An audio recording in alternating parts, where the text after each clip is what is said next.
진이가 싫어해. 우리 집엔 오지 말았으면 좋겠어. 전화 너머 아들의 목소리가 차갑게 들렸어요. 손에 들고 있던 반찬통이 떨어질 뻔했습니다. 준아, 엄마가 뭘 잘못했니? 잘못한 건 없어요. 그냥 진이가 예민해서 그래요. 반찬도 필요 없다고? 그것도 괜찮아요. 엄마, 저희가 해먹을게요. 가슴이 먹먹했어요. 30년 넘게 키운 아들이 며느리 눈치 보느라 엄마한테 이런 말을 하다니요. 알겠어. 도대체 이 가족에게는 무슨 일이 있었던 걸까요? 시작 전에 구독, 좋아요와 알람 설정을 눌러주시면 큰 힘이 됩니다. 댓글로 의견을 남겨주세요. 안녕하세요. 이봉순이라고 합니다. 올해로 65이 되었어요. 남편을 떠나보낸 지 벌써 1년이 흘렀습니다. 40년을 함께한 그 사람이 없는 집은 너무 조용했어요. 시계 초침 소리까지 들릴 정도로요. 그래서 결심했습니다. 아들 부부가 사는 동네 근처로 이사를 가자고요. 서준이는 제법 괜찮은 회사에 다니는 과장님이에요. 결혼한 지 3년 정도 되었나요? 며느리 진이는 직장 다니는 똑똑한 아가씨예요. 처음 만났을 때 인상이 참 단정했거든요. 그런데 좀 예민한 편이라고 하더라고요. 엄마, 우리 근처로 오신다고요? 서준이가 전화로 물었을 때 목소리에서 미묘한 당황감이 느껴졌어요. 그래도 금세 밝게 말하더군요. 좋죠. 가끔 밥도 같이 먹고요. 하지만 며느리 얘기는 좀 달랐어요. 진이가 좀 예민해서요. 부담 주지 말라고 하네요. 서준이의 조심스러운 말투에서 뭔가 석연치 않은 기류가 감지되었습니다. 그래도 괜찮다고 했어요. 부담 주려고 오는 게 아니니까요. 그냥 가끔 얼굴 보고 밥 한 번 먹는 정도면 충분하거든요. 새 아파트는 아들네서 지하철로 2정거장 떨어진 곳이었어요. 가까우면서도 적당히 멀어서 마음에 들었습니다. 짐을 다 정리하고 나니 참 홀가분하더라고요. 며칠 후 서준이가 진이와 함께 집들이 온다고 했어요. 얼마나 기다렸는지 몰라요. 장을 보러 가면서도 발걸음이 가벼웠습니다. 엄마, 잘 오셨어요. 서준이는 반갑게 인사하며 집안을 둘러보았어요. 그런데 진이는 달랐어요. 입가에 미소는 있었지만 시선이 어딘가 공허했달까요. 안녕하세요, 어머님. 정중하긴 했지만 뭔가 차가운 느낌이었어요. 악수를 청했는데 손끝만 살짝 스치고 금세 뒤로 빼더라고요. 진이야, 멀리서 고생 많이 했겠다. 앉아서 좀 쉬어. 네, 감사해요. 대답은 했지만 표정이 굳어 있었어요. 소파에 앉아서도 계속 핸드폰만 들여다보고 있고요. 저는 정성껏 준비한 음식을 내왔습니다. 서준이가 좋아하는 갈비찜이랑 진이가 채식주의자라고 해서 특별히 준비한 나물들이었어요.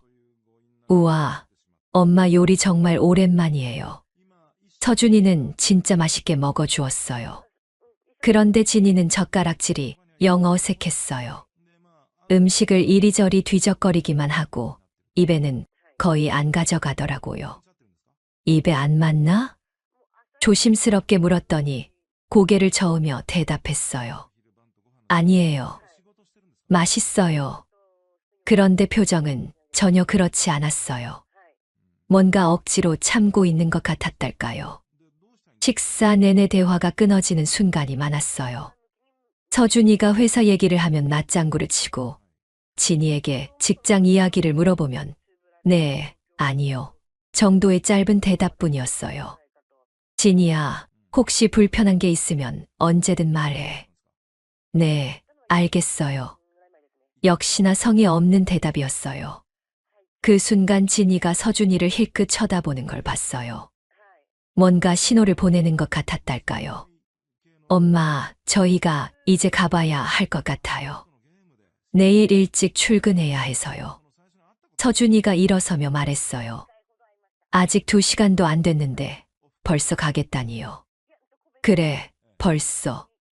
아쉬움이 얼굴에 그대로 드러났나 봐요. 서준이가 미안한 표정을 지었어요. 다음에 더 오래 있을게요. 진이는 현관에서 신발을 신으면서도 한 번도 뒤돌아보지 않았어요. 인사도 대충 하고 먼저 밖으로 나가버렸어요.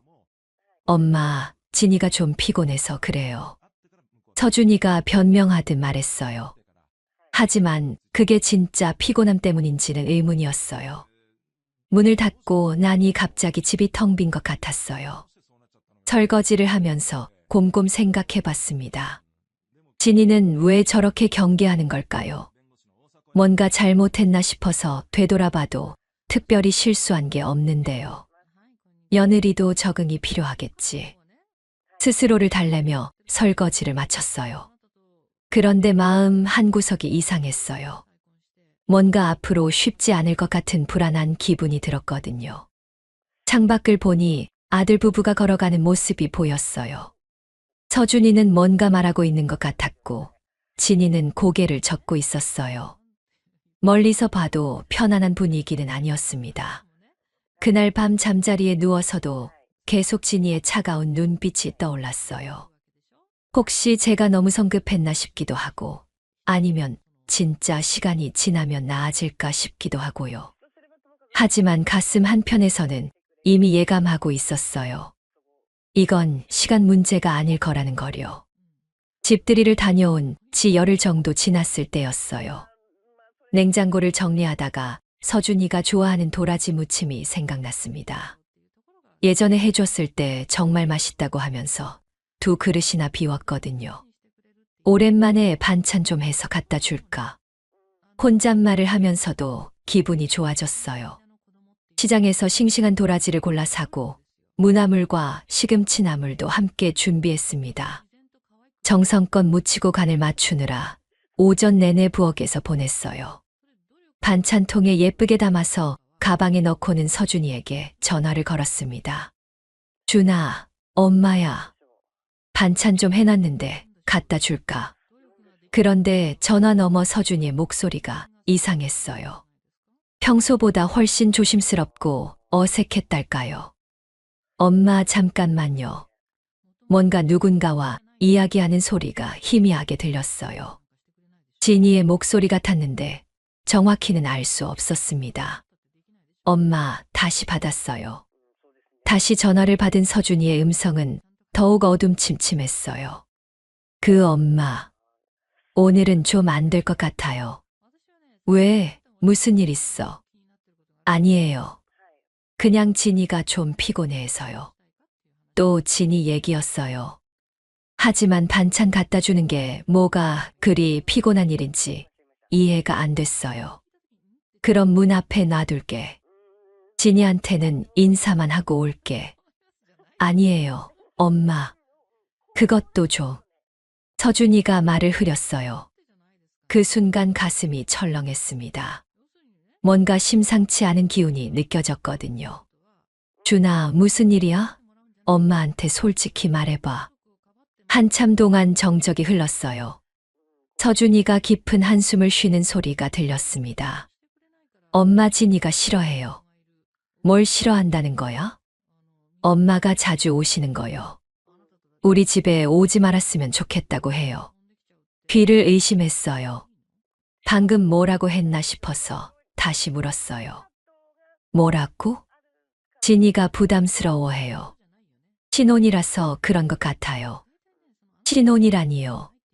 결혼한 지 벌써 3년이 다 되어 가는데요. 게다가 자주 왔다는 게 고작 한 번 집들이 온 게 전부인데 말이에요. 준아, 엄마가 뭘 잘못했니? 목소리가 떨렸어요.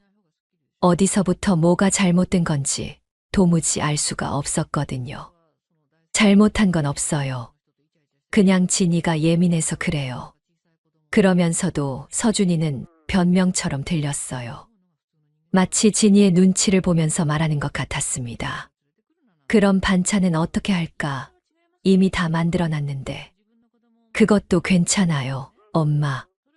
반찬은 저희가 해 먹을게요. 뭐라고? 반찬도 필요 없다고? 이젠 정말 어이가 없었어요. 반찬을 해서 갖다 주는 게 그렇게 부담스러운 일인가요? 엄마 음식이 맛없어서가 아니에요. 그냥 진이가 손수 해먹고 싶어 한다고 해요. 그 말을 들으니 더욱 기가 막혔어요. 진이가 요리를 잘한다는 얘기는 들어본 적이 없거든요. 오히려 서준이가 집안일을 더 많이 한다고 했는데요. 그러면 언제 볼 수 있는 거야? 명절 때 봬요, 엄마. 명절에는 따로 만나서 식사하거든요. 명절에도 따로 만나자니요. 예전에는 명절이면 당연히 집에 와서 차례도 지내고 하루 종일 함께 보냈는데요. 전화를 끊고 나니 손에 들고 있던 반찬통이 무겁게 느껴졌어요. 정성껏 묻힌 나물들이 갑자기 쓸모없는 것이 되어버렸거든요. 소파에 털썩 주저앉았어요. 머릿속이 복잡했습니다. 도대체 뭐가 문제인 걸까요? 집 들일 때 뭔가 실수를 했나 싶어서 그날 일을 다시 떠올려 봤어요. 혹시 음식이 입에 안 맞았나요? 아니면 말을 잘못했나요? 아무리 생각해봐도 특별히 잘못한 게 없었는데요. 그날 저녁 혼자 저녁을 먹으면서도 계속 그 생각뿐이었어요. 만들어둔 반찬을 먹으면서도 맛이 없었습니다. 며칠 후 시장에서 우연히 아는 아주머니를 만났어요. 아이고, 봉순이 언니. 아들네 이사 왔다며? 좋겠네. 응, 근처로 왔어. 자주 오가겠구나. 며느리도 착하고. 그 질문에 뭐라고 대답해야 할지 모르겠더라고요. 착하다고 하기에는 너무 차갑고, 그렇다고 나쁘다고 말하기도 뭐하고요. 응, 착해.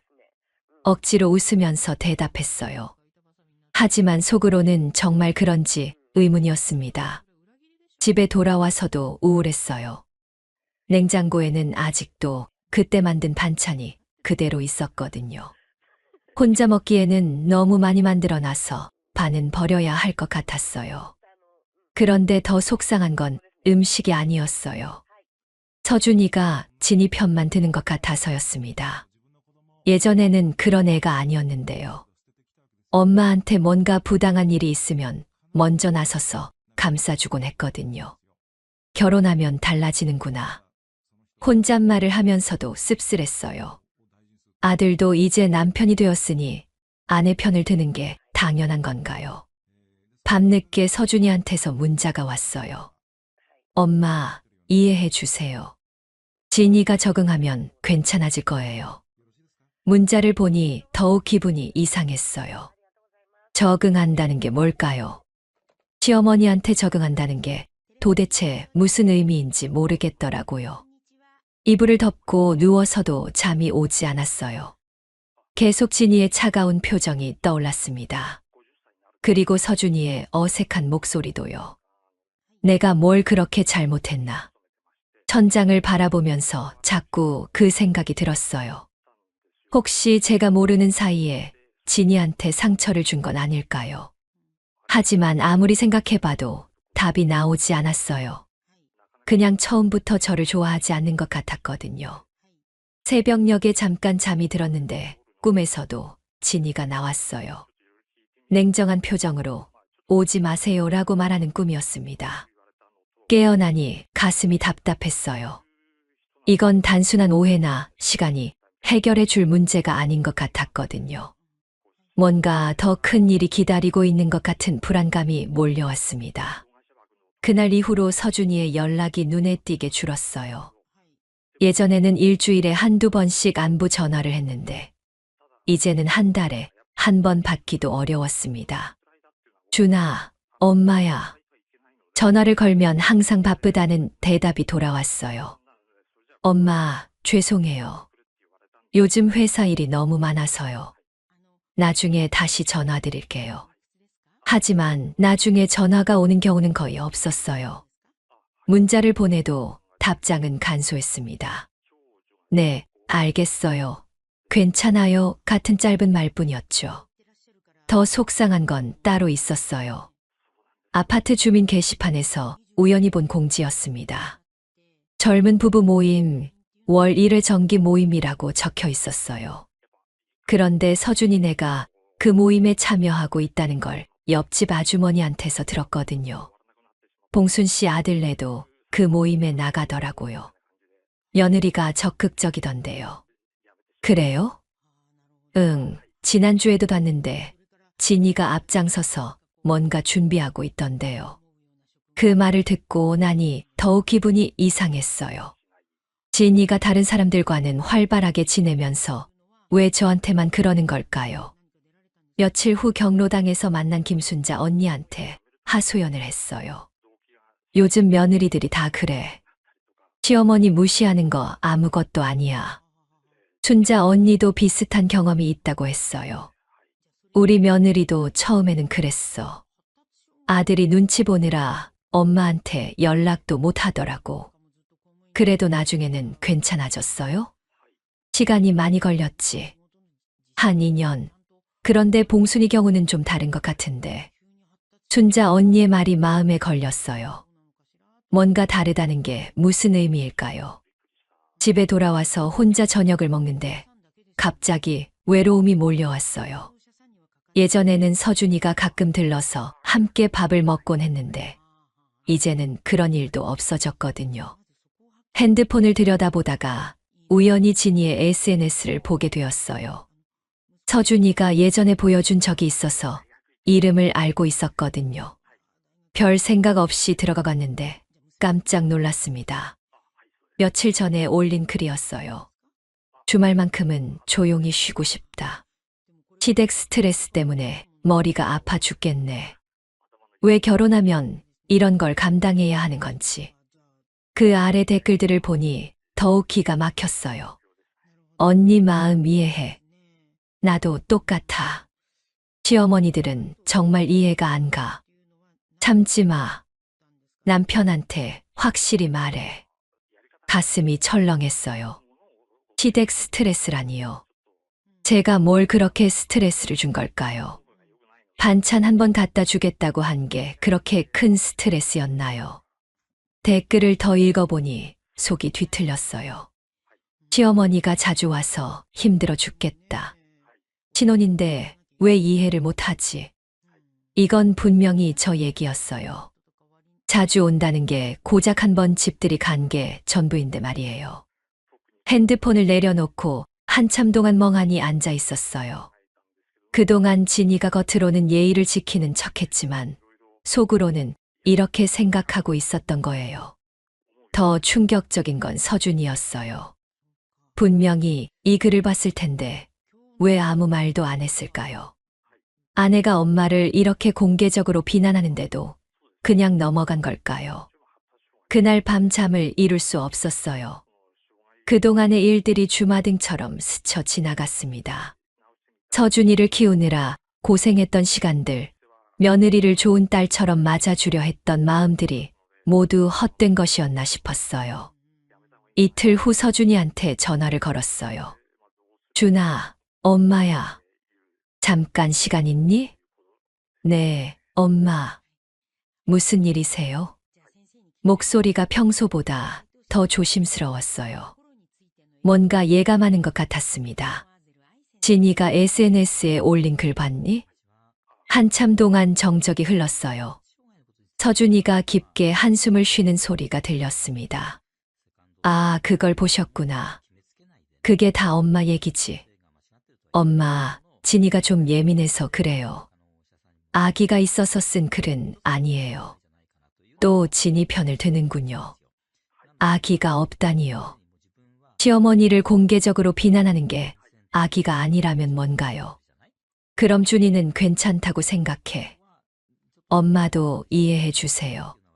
진이 입장에서는. 진이 입장. 그럼 엄마 입장은? 목소리가 떨렸어요. 참고 또 참았는데 이제는 더 이상 참기 어려웠거든요. 엄마, 시간이 좀 더 필요한 것 같아요. 시간이 더 필요하다고. 언제까지? 진이가 마음의 준비가 되면. 그 순간 정말 기가 막혔어요. 마음의 준비라니요. 시어머니를 받아들이는 내 마음의 준비가 필요하다는 말인가요? 알겠어. 엄마는 기다리지 않을게. 엄마. 전화를 끊고 나니 온몸이 떨렸어요. 분노보다는 허탈감이 더 컸습니다. 30년 넘게 키운 아들이 이런 식으로 변할 줄은 몰랐거든요. 그날부터 서준이한테 먼저 연락하지 않기로 했어요. 기다려달라고 하니까 정말 기다려보겠다고요. 언제까지 연락이 없는지 말이에요. 일주일이 지나도 연락이 없었어요. 2주가 지나도 마찬가지였습니다. 그제서야 알았어요. 서준이는 정말로 진이 편만 들 생각이라는 걸요. 이웃집 아주머니가 또 말했어요. 어제 봉순 씨 아들내 봤는데 진이가 임신한 것 같던데 배가 좀 나온 것 같더라고. 그 말을 듣는 순간 가슴이 턱하고 막혔어요. 임신이라니요. 그런 중요한 일을 왜 알려주지 않았을까요? 아, 이제 정말 끝인구나. 그 순간 모든 게 명확해졌어요. 이건 단순한 오해나 갈등이 아니었어요. 처음부터 저를 가족으로 받아들일 생각이 없었던 거예요. 창밖을 보니 비가 내리기 시작했어요. 그 빗소리만큼이나 마음도 쓸쓸해졌습니다. 한 달이 지나서야 서준이한테서 연락이 왔어요. 그것도 전화가 아니라 문자였습니다. 엄마, 잠깐 통화할 수 있을까요? 마음이 복잡했어요.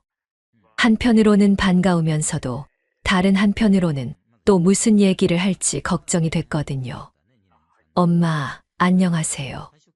목소리가 어색했어요. 예전의 정겨운 톤은 온데간데 없고 남처럼 정중하기만 했습니다. 준아. 잘 지내니? 네, 잘 지내고 있어요. 그런데 엄마께 말씀드릴 게 있어서요. 또 안 좋은 얘기구나 싶었어요. 목소리에서 이미 알 수 있었거든요. 진이가 요즘 컨디션이 안 좋아요. 임신 초기라서 입덧도 심하고 스트레스를 많이 받고 있어요. 임신 소식을 이제야 알려주는군요.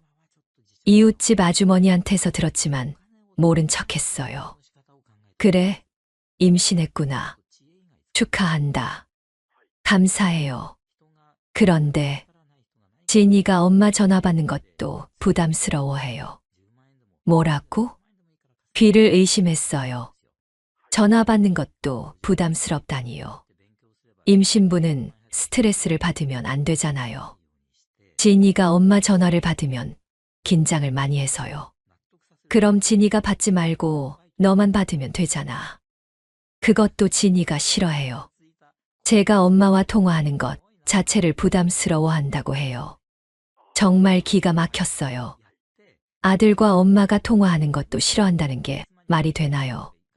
그래서 어쩌자는 거야? 잠시만 연락을 줄여주셨으면 해요. 아이가 태어날 때까지만요. 연락을 줄이라고 얼마나? 한 달에 한 번 정도만. 목소리가 점점 작아졌어요. 본인도 말이 안 된다는 걸 알고 있는 것 같았습니다. 그 순간 분노가 치솟았어요. 하지만 임신부 앞에서 소리를 지를 수는 없어서 꾹 참았어요. 알겠어. 그렇게 할게. 엄마, 이해해 주셔서 감사해요. 아이 태어나면 자주 뵐 수 있을 거예요. 거짓말 같았어요. 아이가 태어나면 더 바빠질 텐데 언제 자주 본다는 건지요. 전화를 끊고 나니 온몸에 힘이 빠졌어요. 소파에 털썩 앉아서 한참을 멍하니 있었습니다. 그 다음 날 경로당에서 춘혜 언니를 만났어요. 춘혜 언니는 성격이 시원시원해서 할 말은 다 하는 분이에요. 봉순아, 요즘 얼굴이 왜 이래? 무슨 일 있어? 하소연을 안 할 수가 없었어요. 그동안 있었던 일들을 다 얘기했습니다. 뭐라고? 전화도 하지 말라고. 춘혜 언니가 펄쩍 뛰었어요. 어휴, 그게 무슨 말이야. 자식이 부모한테 전화 못하게 하는 며느리가 어딨어. 그래도 임신부라서. 임신부가 뭐야? 임신부면 시어머니한테 함부로 해도 돼. 그게 무슨 병이야? 춘혜 언니의 목소리가 점점 커졌어요. 봉순아, 너는 왜 그렇게까지 무시를 당하는데도 참는 거야? 그래도 내 아들이잖아. 아들이 뭐야? 그런 식으로 엄마를 무시하는 게 아들이야? 춘혜 언니의 말이 마음에 박혔어요. 하지만 그래도 서준이는 제가 낳아서 키운 아들인데요. 내가 너무 착해서 그래. 그러니까 저런 며느리가 우습게 보는 거야. 그럼 어떻게 하라고? 딱 잘라서 말해야지. 시어머니를 우습게 보지 말라고. 하지만 그럴 용기가 없었어요. 괜히 더 관계가 틀어질까봐 무서웠거든요. 집에 돌아와서 저녁을 혼자 먹는데 갑자기 눈물이 났어요. 65살이 되어서 이런 취급을 받을 줄은 몰랐거든요. 며칠 후 슈퍼에서 장을 보는데 진이를 마주쳤어요. 배가 조금 나온 게 보였습니다. 어머님, 진이가 먼저 인사를 했어요. 하지만 표정은 여전히 차가웠습니다. 진이야. 몸 좀 어때? 네, 괜찮아요. 그리고는 곧바로 딴 곳을 보더라고요. 대화를 이어갈 생각이 전혀 없어 보였어요. 임신 축하한다. 몸조리 잘해. 감사해요. 성의 없는 대답이었어요. 그리고는 서둘러 자리를 피하더라고요. 그 모습을 보니 더욱 서러웠어요. 임신한 며느리를 만났는데 기뻐하기는커녕 피하려고만 하다니요. 집에 와서 서준이한테 문자를 보냈어요. 진이 만났어. 몸조리 잘 하라고 해줘. 한참 후에 답장이 왔어요. 네, 알겠어요. 신경 써주셔서 감사해요. 이것도 남 같은 대답이었어요. 예전에는 엄마 고마워요. 엄마 사랑해요. 이런 말을 자주 했는데 말이에요. 그날 밤 잠자리에서 계속 생각했어요. 과연 아이가 태어나면 정말 자주 볼 수 있을까요? 아니면 더 핑계거리가 생기는 건 아닐까요? 아이가 어려서 시끄러우면 안 된다. 신생아는 면역력이 약하다. 이런 식으로 또 거절당할 것 같았어요. 새벽에 화장실에 갔다가 거울을 봤어요. 언제부턴가 얼굴이 많이 늙어 보였습니다. 이 몇 달 사이에 10년은 더 늙은 것 같았어요. 이렇게 살 수는 없다. 처음으로 그런 생각이 들었어요. 하지만 어떻게 해야 할지는 모르겠더라고요. 다음 날 춘혜 언니한테서 전화가 왔어요. 봉순아, 나 어제 내 며느리 봤어. 어디서? 카페에서. 친구들이랑 있던데 완전히 딴 사람이더라. 무슨 말이야? 엄청 밝게 웃고 떠들고 그러던데. 임신부 맞죠? 그 말을 듣고 나니 더욱 기분이 나빠졌어요. 다른 사람들하고는 그렇게 밝게 지내면서 저한테만 차갑게 구는 거였어요. 봉순아, 이제 정말 결단을 내려야겠어. 춘혜 언니의 말이 귓가에서 맴돌았어요. 하지만 여전히 용기가 나지 않았습니다. 그날 저녁 혼자 앉아서 또 울었어요. 눈물이 나오는 걸 멈출 수가 없었거든요. 이런 모욕을 당하면서까지 왜 참고 있는 건지 스스로도 모르겠더라고요. 하지만 마음 한구석에서는 여전히 기다리고 있었어요. 언젠가는 서준이가 정신을 차리고 돌아올 거라고요. 그런 날이 정말 올까요? 춘혜 언니와 헤어진 후 집에 돌아와서 오랫동안 생각했어요. 거울 앞에 서서 제 모습을 찬찬히 들여다봤습니다. 언제부턴가 눈가에 깊은 주름이 패였고 입꼬리도 자꾸 아래로 처져 있더라고요. 이렇게까지 초라해져야 하나. 그때 갑자기 화가 났어요. 서준이한테도, 진이한테도, 그리고 이렇게 당하고만 있는 저한테도요. 오지 말라고 했지. 좋아. 그대로 해줄게.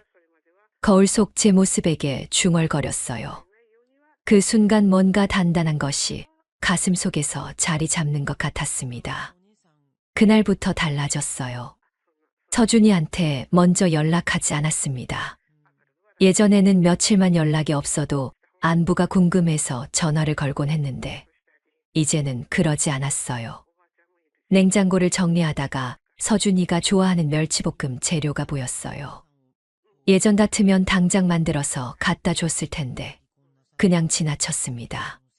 하지 말라고 했으니까 안 하는 거야. 마음이 참 편해지더라고요. 괜히 눈치 보면서 전화할 필요도 없고 반찬 만들어서 거절당할 일도 없으니까요. 한 달 정도 지났을 때였어요. 서준이한테서 문자가 왔습니다. 엄마, 잘 지내세요? 짧고 어색한 문자였어요. 예전 같으면 바로 전화를 걸었을 텐데 이번에는 답장만 보냈어요. 잘 지내고 있어. 그것도 아주 간단하게요. 며칠 후에 또 문자가 왔어요. 엄마, 진이가 몸이 많이 힘들어해요. 집안일도 어렵고 뭔가 도움을 청하는 것 같았지만 직접적으로 말하지는 않더라고요. 예전 같으면 당장 달려갔을 텐데 이번에는 달랐어요. 그래, 몸조리 잘 하라고 해. 역시 짧게 답장을 보냈습니다. 더 이상 제가 나서서 도와줄 일은 없다고 생각했거든요. 춘혜 언니가 전화를 걸어왔어요. 봉순아, 요즘 어때? 괜찮아. 마음이 편해졌어. 정말 뭔가 달라진 게 있어. 응, 이제 먼저 연락 안 해. 반찬도 안 만들어 가고. 잘했어. 그래야 정신 차리지. 춘혜 언니의 목소리가 시원해 보였어요. 실제로 마음이 한결 가벼워졌어요. 예전에는 항상 서준이 생각에 신경이 쓰였는데 이제는 제 일에 집중할 수 있었거든요. 경로당에서 새로운 취미 생활도 시작했어요. 서예 교실에 등록해서 붓글씨를 배우기 시작했습니다. 생각보다 재미있더라고요. 봉순 씨, 글씨체가 참 예뻐요. 선생님이 칭찬해 주셔서 기분이 좋았어요. 오랜만에 누군가한테 인정받는 기분이었습니다. 한 달 반 정도 지났을 때 서준이한테서 전화가 왔어요. 엄마, 안녕하세요. 목소리가 예전보다 피곤해 들렸어요. 준아. 무슨 일이야? 그냥 안부 인사드리려고요. 하지만 뭔가 다른 목적이 있어 보였어요. 말끝을 흐리는 게 그냥 안부 인사가 아니라는 걸 알 수 있었거든요. 요즘 시간 되시면 좀 역시나 도움을 청하는 거였어요. 뭘? 진이가 몸이 너무 힘들어해서요. 집안일도 어렵고 밥 해먹는 것도. 그제야 본색이 나오는군요. 결국 도움이 필요하니까 연락하는 거였어요. 그러지 말라고 했잖아. 차분하게 말했어요. 화를 내거나 감정적으로 대하지 않았습니다. 엄마, 서준이가 당황하는 게 느껴졌어요. 예전처럼 바로 달려올 줄 알았나 봐요. 전화도 부담스럽고 오지도 말라고 했잖아. 내 말 그대로 할게. 엄마, 그게 아니라. 뭐가 아니야? 분명히 그렇게 말했잖아. 목소리가 흔들리지 않았어요. 이상하게 마음이 차분했거든요. 진이가 좀 힘들어해서. 그럼 너희가 알아서 해. 엄마는 이제 신경 안 써. 엄마. 전화를 끊었어요. 그러고 나니 속이 후련했습니다. 그날 밤 서예 연습을 하면서 문득 생각했어요. 제가 너무 오랫동안 일방적으로 주기만 했구나 싶더라고요. 받는 사람은 그게 당연하다고 여기면서 말이에요. 이제는 달라질 거예요. 필요할 때만 찾는 관계는 더 이상하지 않을 거거든요. 창밖을 보니 달이 참 밝았어요. 오랜만에 마음이 평온했습니다. 서예 교실이 끝나고 나니 시간이 많이 남았어요. 그래서 복지관에서 하는 다른 강좌도 알아봤습니다. 요가 교실이랑 한국사 강의가 있더라고요. 봉순 씨, 요가 같이 해요. 몸도 좋아지고 마음도 편해져요. 순자 언니가 권해서 등록했어요. 처음에는 몸이 뻣뻣해서 힘들었지만 점점 재미있어졌습니다. 호흡을 깊게 들이마시고 천천히 내쉬세요. 선생님의 목소리를 따라 하다 보니 마음이 정말 평온해졌어요. 오랜만에 제 자신에게만 집중할 수 있었거든요. 한국사 강의도 흥미로웠어요. 학교 다닐 때 배운 걸 다시 듣는 건데, 나이 들어 듣는 역사는 또 다른 맛이 있더라고요. 조선시대 여성들의 삶이 참 힘들었지요? 그래도 씩씩하게 살았답니다. 강사 선생님의 말씀을 들으면서 괜히 뿌듯했어요. 저도 씩씩하게 살고 있다는 생각이 들었거든요. 복지관에서 만난 분들과 친해졌어요. 비슷한 또래라 그런지 이야기도 잘 통하고 서로 챙겨주기도 했습니다. 봉순 씨, 오늘 점심 같이 먹어요. 좋죠. 어디로 갈까요? 예전에는 혼자 밥 먹는 일이 많았는데, 이제는 함께 식사할 사람들이 생겼어요. 대화하면서 먹는 밥이 이렇게 맛있는 줄 몰랐거든요. 며칠 후 미용실에도 갔어요. 오랜만에 파마도 하고 염색도 살짝 했습니다. 어머, 완전 젊어 보이세요. 미용사가 칭찬해 주니까 기분이 좋았어요. 거울을 보니 정말 예전보다 밝아 보였습니다. 그러던 어느 날 서준이한테서 문자가 또 왔어요. 엄마, 추석 준비 어떻게 하시나요? 추석이 한 달 앞으로 다가왔더라고요. 예전 같으면 벌써부터 준비를 시작했을 텐데, 이번에는 별 생각이 없었어요. 특별한 준비 안 해. 그냥 평소처럼 지낼 예정이야. 답장을 보냈더니 한참 후에 또 문자가 왔어요. 네, 차례상은 어떻게 하시려고요? 차례상이요. 그건 각자 알아서 하는 거 아닌가요? 저보고 준비하라는 뜻인가 싶었어요. 너희가 알아서 해. 간단하게 답장을 보냈습니다. 더 이상 제가 모든 걸 준비해 드릴 생각은 없었거든요. 며칠 후 서준이한테서 전화가 왔어요. 목소리가 상당히 급해 들렸습니다. 엄마, 추석 음식 준비를 어떻게 해야 할지 모르겠어요. 너희가 알아서 하라고 했잖아. 그런데 진이가 임신 중이라 힘들어하고, 저도 음식 만드는 건 잘 몰라서. 그럼 미리 생각해서 준비하지 그랬어요. 지금 와서 급하다고 하면 제가 다 해줘야 하나요? 요리 학원이라도 다녀. 유튜브 보면서 배워도 되고. 엄마, 예전에는 엄마가 다 해주셨잖아요. 그때는 그때고 지금은 지금이야. 전화를 끊고 나니 속이 시원했어요. 예전 같으면 당장 달려가서 모든 걸 준비해 줬을 텐데 말이에요. 추석 일주일 전 복지관 친구들과 차를 마시고 있는데 서준이가 갑자기 나타났어요. 얼굴이 상당히 피곤해 보였습니다. 준아, 웬일이야? 엄마, 잠깐 이야기 좀 할 수 있을까요? 친구들이 자리를 비켜줬어요. 서준이가 마주 앉으면서 한숨을 크게 쉬었습니다. 엄마, 왜 이렇게 변하신 거예요? 뭐가 변했다는 거야? 예전에는 저희 일에 관심도 많이 가져주시고 도와주시기도 했는데, 너희가 하지 말라고 했잖아. 그게 그런 뜻은 아니었는데요. 그런 뜻이 아니었다니요. 그럼 무슨 뜻이었단 말인가요? 그럼 무슨 뜻이었는데? 그냥 좀 거리를 두자는 뜻이었어요. 거리를 두자는 것과 도움을 주지 말라는 게 무슨 차이인지 모르겠더라고요. 지금 충분히 거리 두고 있잖아. 연락도 안 하고 찾아가지도 않고. 그런데 왜 추석 준비는 안 도와주신 거예요? 결국 본색이 나오는군요. 도움은 받고 싶은데 귀찮은 건 하기 싫다는 거였어요.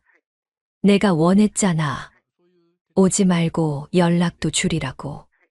엄마, 그때는 진이가 예민해서. 또 진이 핑계네요. 그럼 지금은 안 예민해.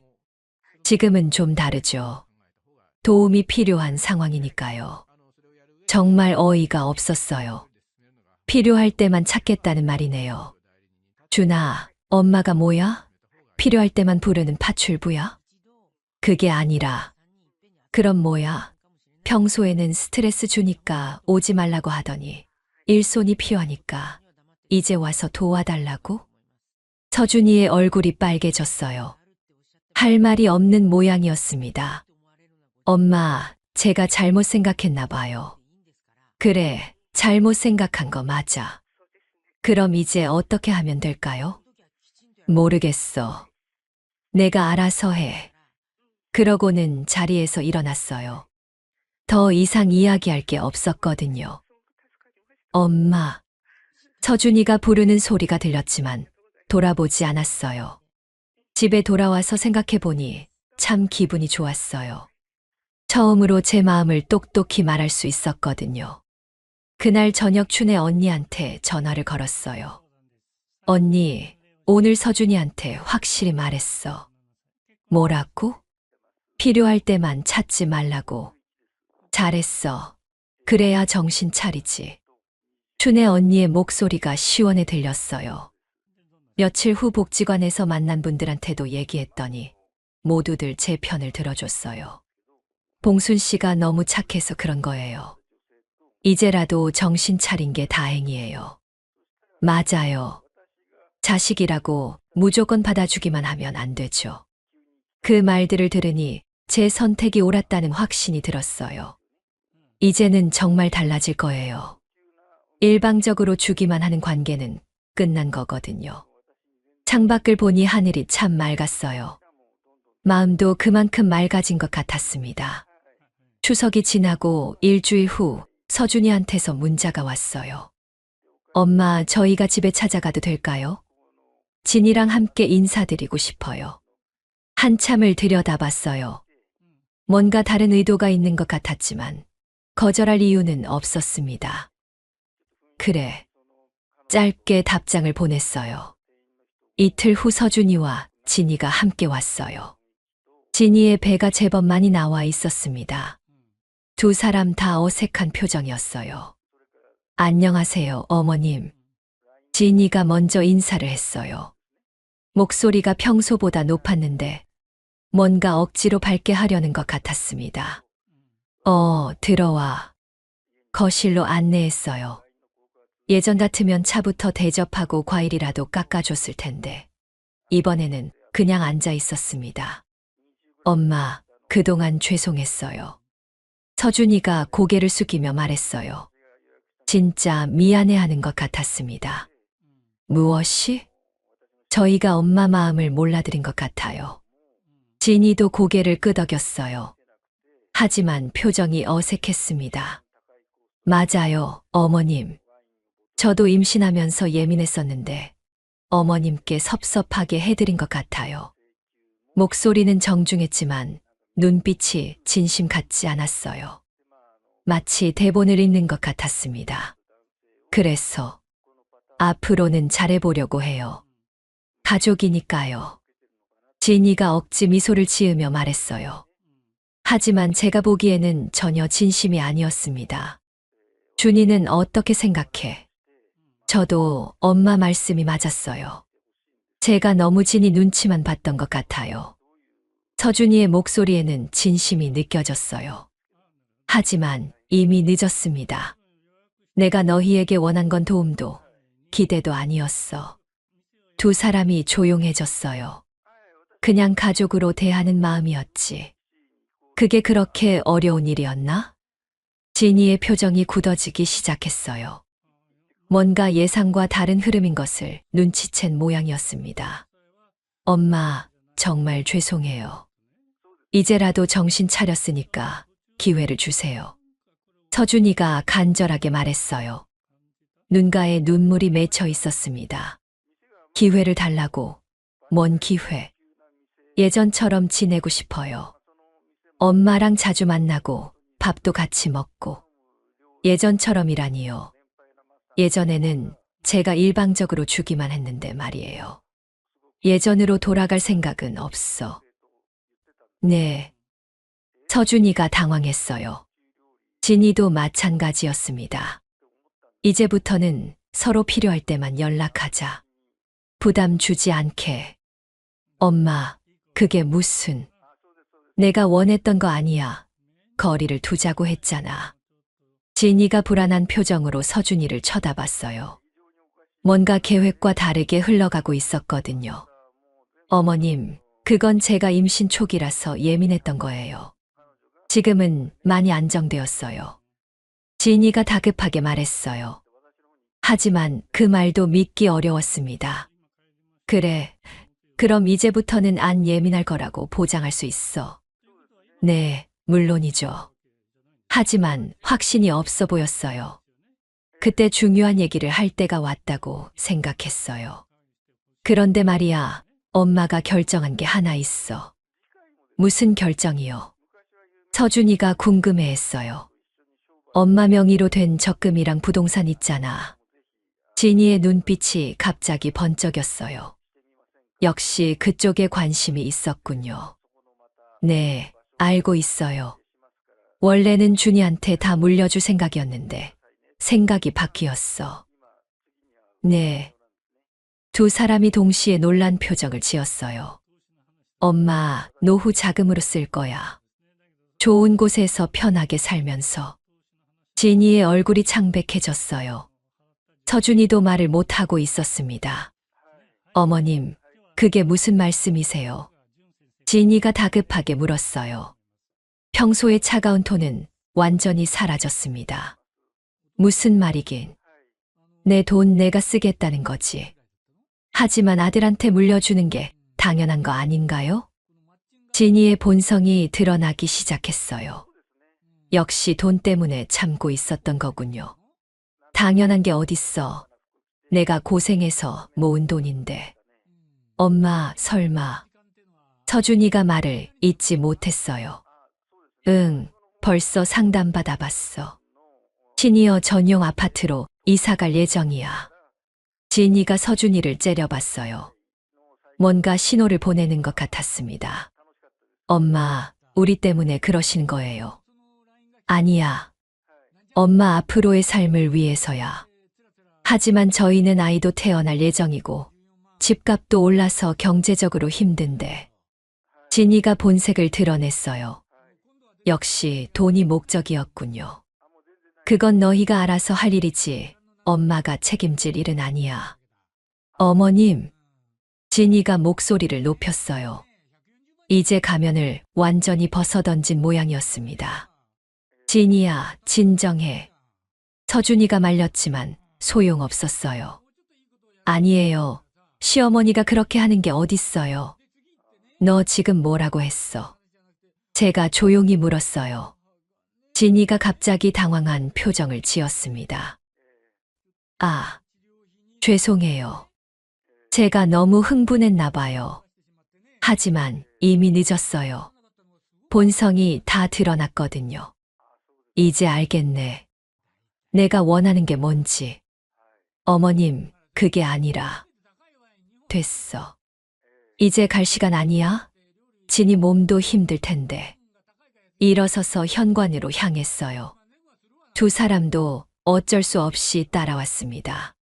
엄마, 다시 한번 생각해 주세요. 서준이가 간절하게 말했어요. 이미 결정했어. 바뀔 일 없어. 정말로요? 응, 정말로. 문을 열어주니 진이가 먼저 나갔어요. 얼굴이 일그러져 있었습니다. 엄마. 서준이가 뭔가 더 말하려 했지만 제가 문을 닫았어요. 창문 너머로 두 사람이 말다툼하는 모습이 보였어요. 진이가 서준이한테 뭔가 화를 내고 있었습니다. 그 모습을 보니 마음이 후련했어요. 이제야 진짜 모습을 다 알 수 있었거든요. 그날 밤 춘혜 언니한테 전화를 걸었어요. 언니, 시원한 일 생겼어. 뭔데? 오늘 있었던 일을 자세히 얘기해 줬어요. 아이고, 속이 다 시원하다. 그래야 정신 차리지. 춘혜 언니의 목소리가 신났어요. 이제 정말 끝난 것 같았어요. 더 이상 일방적으로 당하지 않을 거거든요. 그날 이후로 한 달 정도 지났어요. 서준이한테서 몇 번 연락이 왔지만 예전처럼 휘둘리지 않았습니다. 은행에 가서 주택연금 상담을 받아봤어요. 집값이 꽤 올라서 월 지급액이 생각보다 괜찮더라고요. 어머님, 좋은 결정이세요. 요즘 많은 분들이 주택연금을 선택하고 계시거든요. 상담사가 친절하게 설명해 줬어요. 적금이랑 정기예금도 정리해서 노후 자금으로 재구성했습니다. 이 정도면 편안하게 지내실 수 있을 거예요. 숫자를 보니 마음이 든든했어요. 굳이 아들한테 의존하지 않아도 충분히 살 수 있었거든요. 복지관 친구들과 여행 계획도 세웠어요. 순자 언니가 제주도 여행을 제안했습니다. 봉순아, 우리 나이에 제주도 가면 얼마나 좋겠어. 그러게요. 언제 가볼까요? 다음 달 어때? 날씨도 좋고. 오랜만에 설레는 일이 생겼어요. 언제부터인가 여행이라는 게 꿈 같은 일이 되어버렸는데, 이제는 마음대로 갈 수 있었거든요. 여행 준비를 하면서도 기분이 좋았어요. 새 옷도 사고 가방도 새로 장만했습니다. 거울을 보니 표정이 한결 밝아져 있더라고요. 며칠 후 서준이한테서 전화가 왔어요. 엄마, 진이가 아이 낳았어요. 그래, 축하한다. 담담하게 대답했어요. 예전 같으면 당장 달려갔을 텐데, 이번에는 그런 마음이 들지 않았습니다. 아들이에요. 건강하게 태어났어요. 다행이네. 엄마, 시간 되시면 병원에. 요즘 신생아는 면회 제한이 있다며. 괜히 가서 민폐 끼치지 말게. 그게 아니라 몸조리 잘 하라고 해. 산모가 제일 중요하니까. 전화를 끊고 나니 별다른 감정이 들지 않았어요. 할머니가 되었다는 기쁨도 아쉬움도 없었습니다. 일주일 후 또 전화가 왔어요. 엄마, 집에 와서 애기 봐주실 수 있으세요? 왜? 진이가 아직 몸이 안 좋아서 혼자서는 힘들어해요. 역시나 도움을 청하는 전화였어요. 산후조리원은? 비용이 너무 비싸서. 그럼 미리 준비하지 그랬나요? 산후도우미 쓰면 되잖아. 그것도 비용이. 결국 돈이 아까워서 제가 무료로 해주길 바라는 거군요. 그건 너희가 알아서 할 일이야. 엄마, 육아는 부모가 하는 거야. 할머니가 의무적으로 해줘야 할 일은 아니고. 그래도 할 수 있을 때 가끔 봐주는 건 괜찮지만 매일 봐달라고 하면 안 돼. 명확하게 선을 그어줬어요. 며칠 후 제주도 여행을 다녀왔어요. 날씨도 좋고 바다도 아름다웠습니다. 오랜만에 마음껏 웃으면서 지낼 수 있었어요. 봉순이 언니 표정이 정말 좋아졌어요. 순자 언니가 말했어요. 그래요? 기분이 좋아서 그런가 봐요. 맞아. 이제야 진짜 언니 같아. 친구들과 맛있는 음식도 먹고 예쁜 카페도 다녔어요. 돈 걱정 없이 하고 싶은 걸 할 수 있다는 게 이렇게 행복한 일인 줄 몰랐거든요.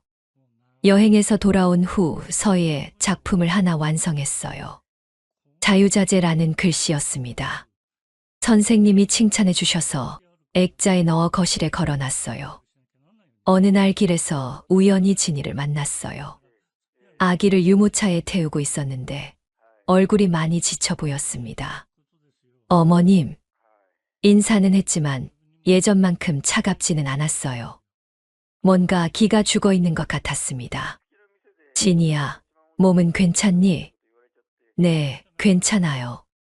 유모차를 들여다보니 아기가 자고 있었어요. 작고 예뻤습니다. 아기가 참 이쁘네. 감사해요. 밤에 많이 우나? 네, 거의 매일. 힘들어하는 게 보였어요. 하지만 그렇다고 제가 나서서 도와줄 생각은 없었습니다. 산후조리 잘해. 몸이 제일 중요하니까. 네. 그렇게 헤어졌어요. 예전 같으면 당장 집에 가서 도와줬을 텐데, 이제는 그럴 마음이 생기지 않았어요. 며칠 후 서준이가 집에 찾아왔어요. 얼굴이 많이 피곤해 보였습니다. 엄마, 정말로 도와주실 생각 없으세요? 뭘? 육아요. 저희가 너무 힘들어서. 힘든 건 다 그래. 너도 어릴 때 엄마가 혼자 키웠어. 그때랑 지금은 다르잖아요. 뭐가 달라? 요즘은 육아가 더 까다롭고 변명만 늘어놓더라고요. 준아, 엄마가 뭐라고 했는지 기억해. 네. 가까운 사이일수록 예의를 지켜야 오래 간다고 했잖아. 서준이가 고개를 숙였어요. 엄마는 이제서야 내 삶을 되찾았어. 더 이상 누구를 위해서 사는 게 아니라 나를 위해서 살 거야. 엄마, 물론 가족이니까 정말 급한 일이 있으면 도와줄 수는 있어. 하지만 일상적인 도움은 기대하지 마. 서준이가 한참 동안 아무 말도 하지 않았어요. 알겠어요, 엄마. 그래, 그렇게 알고 있어. 그날 저녁 거실에 앉아서 차를 마시면서 생각했어요. 이제 정말 제 인생을 살고 있다는 기분이 들었습니다. 창밖을 보니 석양이 아름다웠어요. 예전에는 이런 여유조차 없었는데, 이제는 하루하루가 소중하게 느껴졌습니다. 핸드폰을 들여다보니 복지관 친구들과의 단체 채팅방에 여러 메시지가 와 있었어요. 다음 달 부산 여행 계획을 세우고 있더라고요. 좋죠. 저도 참여할게요. 메시지를 보내니 마음이 설렜어요. 앞으로 할 일들이 이렇게 많다니요. 그날 밤 잠자리에 들기 전 거울을 봤어요. 얼굴에 여전히 주름은 있지만 표정이 훨씬 밝아져 있었습니다. 이제는 누구 눈치도 보지 않고 제가 하고 싶은 대로 살 수 있어요. 이런 자유로움을 65에 찾을 줄은 몰랐거든요. 내일은 또 어떤 하루가 기다리고 있을까요? 생각만 해도 기대됩니다. 영상 끝까지 시청해 주셔서 감사합니다. 마지막으로 구독, 좋아요와 알람 설정을 눌러주시면 큰 힘이 됩니다. 댓글로 의견을 남겨주세요.